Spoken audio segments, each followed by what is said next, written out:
d'abord le choc brutal, presque irréel, celui d'un nom que la France croyait connaître depuis toujours, celui d'un visage entré dans les salons au début des années 2000 avec la puissance d'un séisme télévisuel. Puis ce silence, un silence de cathédrale, un silence de chambre fermée, un silence de regret trop tardif. Et au cœur de ce silence, il y a cette blessure que rien ne répare, celle d'une fille qui, pendant des années, a attendu sa mère sans la retrouver vraiment, avant de finir par lui accorder son pardon quand le temps, lui, s'était déjà presque retiré. Ce n'est pas seulement l'adieu à une star que l'on entend aujourd'hui, c'est l'adieu à une femme fracassée par la lumière et l'écho terrible d'un amour mère-fille resté suspendu au-dessus du vide. Depuis l'annonce de sa mort, beaucoup n'ont pas seulement pleuré Loana, ils ont pleuré ce qu'elle représentait, une époque, une innocence médiatique qui n'en était pas une célébrité née sous les projecteurs et consumée par eux. Sur les réseaux, dans les commentaires, dans les hommages improvisés, les abonnés, les anonymes, ceux qui avaient grandi avec Love Story ou simplement suivi de loin ses chutes et ses sursauts, ont exprimé la même émotion trouble. Pas uniquement de la tristesse, pas uniquement de la nostalgie, une compassion presque honteuse, comme si, derrière les écrans, beaucoup réalisaient soudain qu'ils avaient regardé pendant 25 ans, non pas un feuilleton, mais une vie réelle se fissurer. Et lorsque ressurgissent les confidences anciennes de Mindy, sa patience, son manque, sa colère mêlée d'amour, la douleur devient plus nue encore. Qui peut rester indifférent devant un pardon arrivé trop tard pour être vécu pleinement? Les faits, eux, ont la froideur terrible des communiqués judiciaires. Loana Petrucciani, née le 30 août 1977 à Cannes, figure devenue mythique de la première télé-réalité française, a été retrouvée morte à son domicile niçois le 25 mars 2026, à l'âge de 48 ans. Le parquet de Nice a indiqué que son décès remontait à plusieurs jours au moment de la découverte du corps. Une enquête a d'abord été ouverte pour rechercher les causes de la mort, tandis que l'autopsie a ensuite écarté l'intervention d'un tiers. Les blessures observées ont été jugées compatibles avec l'hypothèse d'une chute, mais des analyses restaient encore attendues pour déterminer si la cause exacte relevait d'une origine médicale ou toxique. Voilà toute l'horreur de certaines fins. On croit connaître une personne depuis des décennies et l'on découvre qu'elle s'est éteinte seule, dans un huis clos que la justice elle-même peine encore à éclairer complètement. Ce qui bouleverse encore davantage, c'est le contraste. D'un côté, le récit officiel, précis, presque glacé. De l'autre, l'image persistante d'une femme que la France a vue naître une première fois à la télévision. Car Loana n'était pas seulement une candidate, elle fut un symbole, peut-être même un laboratoire humain à ciel ouvert. En 2001, en remportant Love Story, première émission de télé-réalité française diffusée sur M6, elle devient instantanément un phénomène national. Son nom envahit les unes, les conversations, les jugements, les fantasmes, les moqueries aussi. La célébrité est immédiate, écrasante, presque sauvage. Après cette victoire, elle publie dès le 15 septembre 2001 son autobiographie « Elle m'appelait Miette », écrite avec Jean-François Kervéen, un livre qui se vendra à plus de 100 000 exemplaires. Il faut mesurer ce que cela signifiait alors.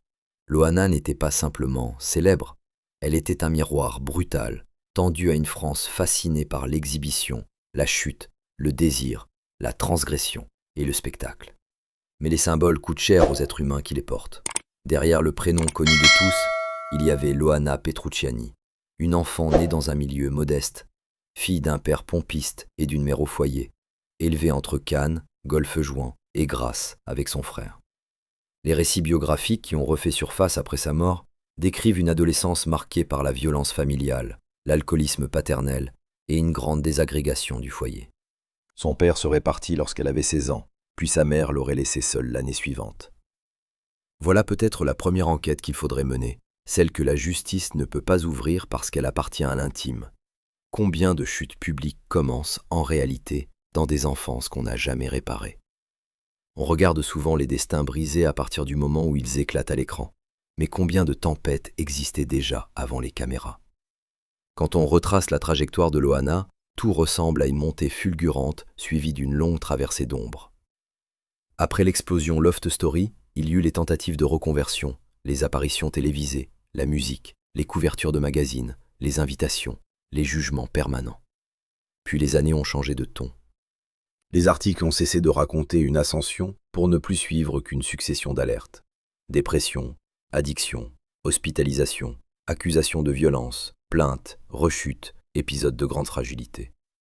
Les médias ont souvent filmé la détresse comme ils avaient filmé la gloire. Et c'est peut-être là que l'histoire de Loana devient plus qu'un simple destin de célébrité. Elle raconte aussi la façon dont un pays consomme ses icônes. Quand une femme est révélée par le fantasme collectif, lui laisse-t-on encore le droit d'être sauvée en dehors du spectacle?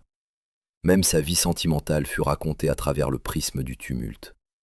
Sa relation avec Fred Cauvin, entretenue entre 2013 et 2015, puis prolongée par des liens complexes après la rupture, a été décrite comme marquée par des violences et par des épisodes judiciaires. Là encore, le dossier intime se mélange au dossier médiatique.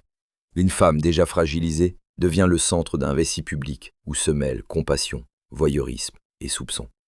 Et plus les années passent, plus Loana paraît s'enfoncer dans cette zone grise où les proches s'inquiètent, où les médias scrutent, où le public compatit sans pouvoir agir, où l'on répète qu'il faut l'aider sans jamais savoir qui tient réellement la main de quelqu'un quand les caméras s'éteignent. Derrière chaque photo publiée, derrière chaque plateau télé où elle réapparaissait, une question revenait, insistante, presque coupable. Va-t-elle vraiment mieux? Ou regardons-nous seulement une nouvelle accalmie avant une autre catastrophe? Et puis il y a Mindy, toujours Mindy, la grande douleur souterraine de cette histoire. La fille que Loana a tant évoquée, la fille dont l'absence semblait traverser tous ses retours médiatiques comme une lame invisible. La fille qui, de son côté, a grandi avec ce paradoxe insoutenable. Avoir une mère connue de tout le pays et pourtant manquer d'elle dans la vie réelle. Les mots les plus bouleversants attribués à Mindy dans la presse ne viennent pas d'un adieu prononcé au cimetière, mais d'anciennes confidences qui résonnent aujourd'hui comme si elles avaient été écrites pour cette fin. Elle disait avoir attendu sa mère en vain, jour après jour, année après année. Et pourtant, en 2016, après avoir dénoncé l'absence, elle allait jusqu'à lui écrire qu'elle voulait rattraper le temps perdu, qu'elle lui accordait son pardon et qu'elle l'aimait. Il y a dans cette contradiction toute la tragédie des liens du sang. Aimer profondément quelqu'un qu'on ne peut pas absoudre tout de suite, puis pardonner enfin au moment même où la vie se retire. C'est ce qui rend cette histoire presque insoutenable. On peut comprendre la colère de Mindy. On peut comprendre l'enfant devenu femme, l'enfant blessé par l'absence, l'enfant qui aurait voulu une mère présente au lieu d'un prénom célèbre. On peut comprendre qu'elle n'ait pas pu pardonner tout de suite, car le pardon n'obéit pas au calendrier médiatique. Il n'arrive ni quand les magazines l'exigent, ni quand le public le souhaite. Il arrive quand il peut, et parfois il arrive trop tard. Et c'est ce trop tard qui fait trembler toute cette affaire. Car soudain, ce ne sont plus simplement les drames d'une personnalité publique que l'on contemple, mais la mécanique atroce des vies inachevées. Deux femmes liées pour toujours, séparées pendant des années, rapprochées en pensée au moment où la mort vient sceller ce qui n'aura jamais vraiment pu se réparer ici-bas. Dans les récits qui circulent depuis la disparition de Loana, on perçoit aussi l'épaisseur d'un chagrin que le grand public ne voyait pas toujours. Des nuits longues, des inquiétudes pour l'état de santé de Loana, des silences interminables, des reprises de contact avortées, des tentatives qui ne tiennent pas, des mots qui se perdent entre deux vies devenues étrangères l'une à l'autre. C'est là que les confidences de Mindy bouleversent autant. Elles n'ont pas la brutalité d'une accusation pure, elles ont la fatigue d'un amour usé par l'attente. Elles n'effacent pas la faute en parlant d'amour. Elles n'effacent pas la blessure en parlant de pardon. Elle dit simplement ce que tant d'enfants de parents fracassés savent au fond d'eux-mêmes.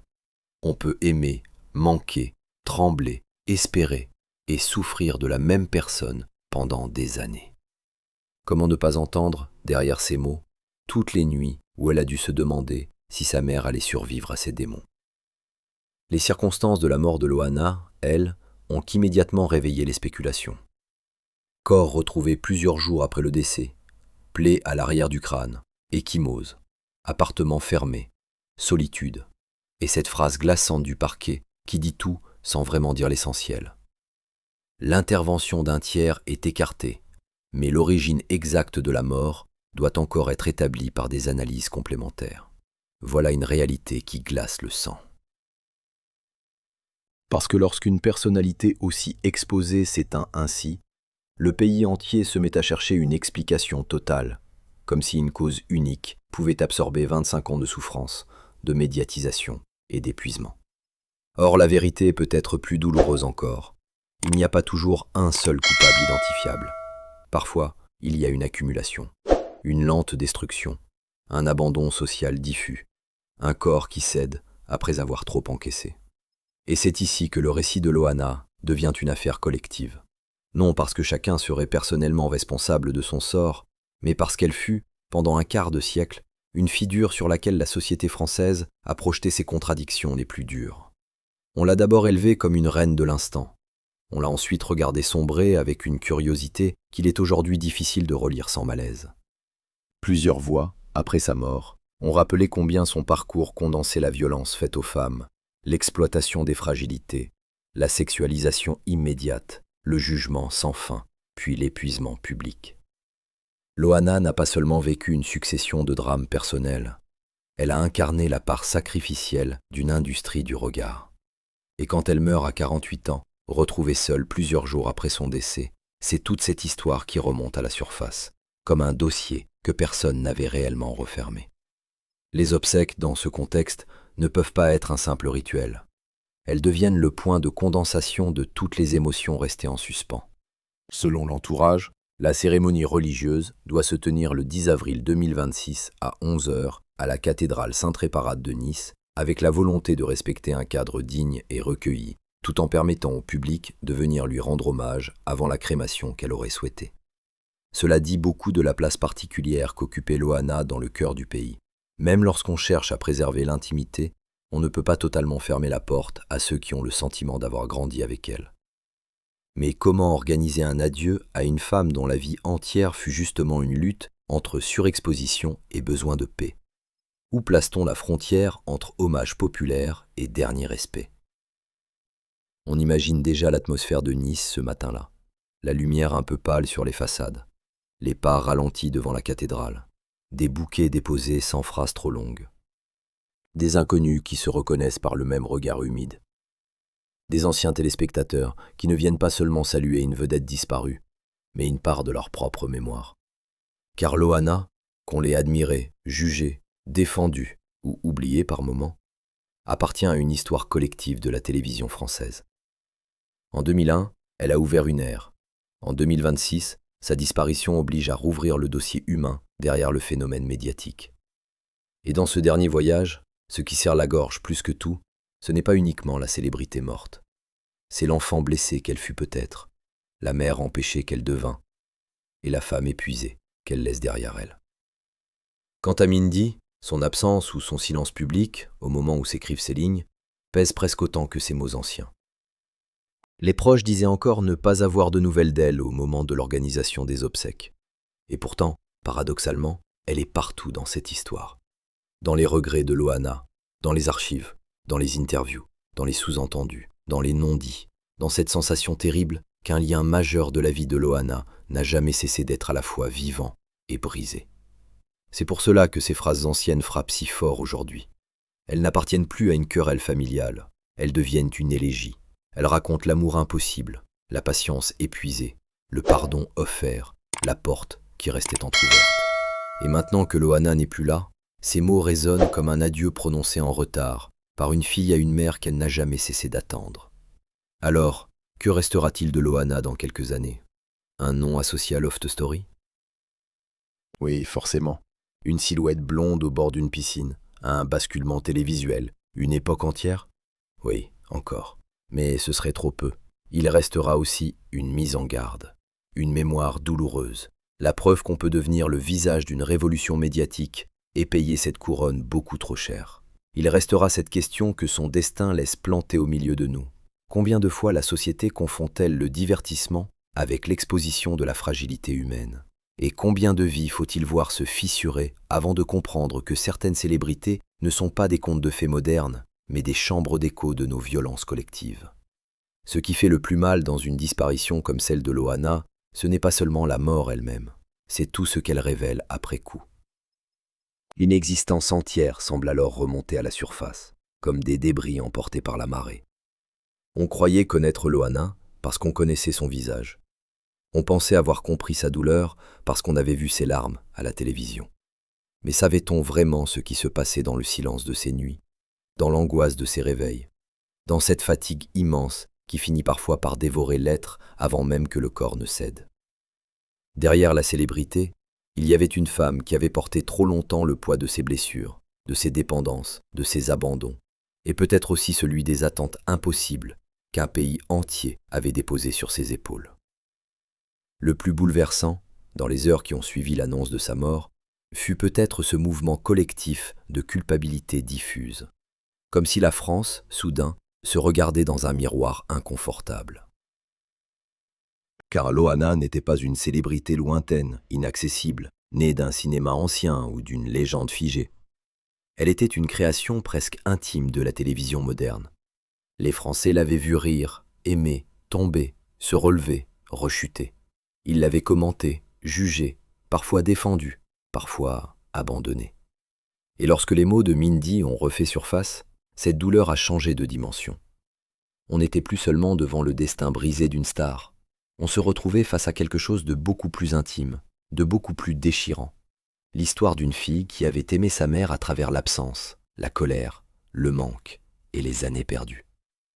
Il faut revenir sur ce paradoxe terrible pour comprendre pourquoi cette affaire émeut autant.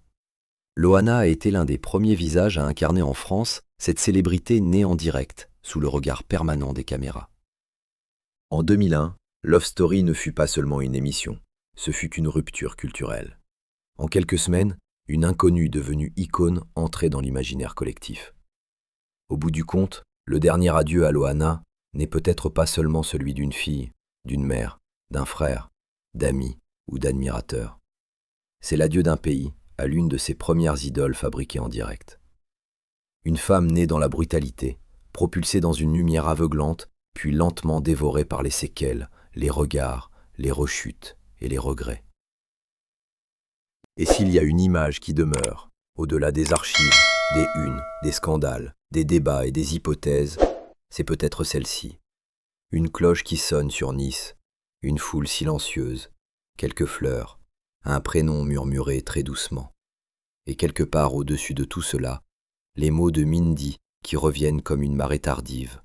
Attendre, aimer, pardonner, pleurer. Trop tard pour réparer, pas trop tard pour comprendre. Et vous, qu'avez-vous ressenti en entendant l'histoire de Loana et en repensant aux mots de Mindy? Dites-le en commentaire, laissez un like et abonnez-vous pour suivre les prochains récits.